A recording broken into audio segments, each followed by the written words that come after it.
Si Patrick Tulfo sa Rapido ni Tulfo. Rapido ni Tulfo. Tagapagsalita po ng ahensya. We have Attorney Jet Marunilla joining us again for today's episode of the program.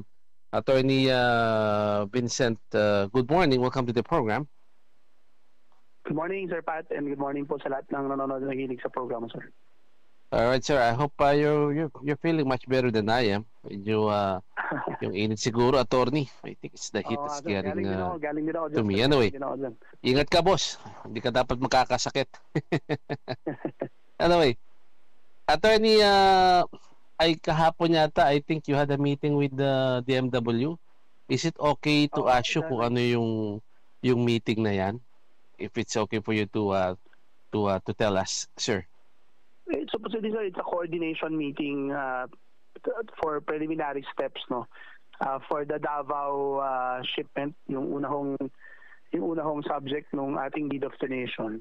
And then pinag-usapan na rin po together with the Department of Finance yung draft na joint administrative order natin, no? That would address all the issues pertaining to all this balikbayan box fraud issues, no, pagdating ho dun sa mga forwarders and consolidators and deconsolidators natin.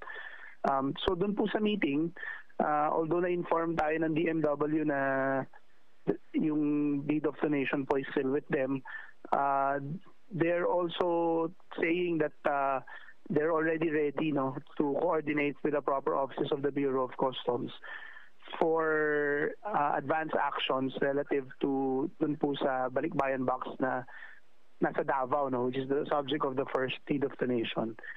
Apo. So nag-usap na po yung aming Port Operation Service, pati po yung DMW, no. And then nag-signify na rin po kami na yung iba pa pong balikbayan box, since mukha namang wala na silang issue dun sa deed of donation, naghihintay na lang kami talaga ng approval nila. We will make the same deed of donation already, couched on the same terms doon po sa ibinigay nila sa amin. For the rest na po, no, ng mga balikbayan boxes na due na din for disposal. So nandyan po yung nandito ngayon sa MICP. Meron po niya-report sa amin ng Subic, no? Meron isa yata sa kanila doon. So all of this, sir, the legal service is now preparing the deed of donation. It will be signed by the commissioner this week and will be transmitted already to DMW. So sana po magkasabay-sabay na itong pag-distribute and pag-turnover namin sa DMW.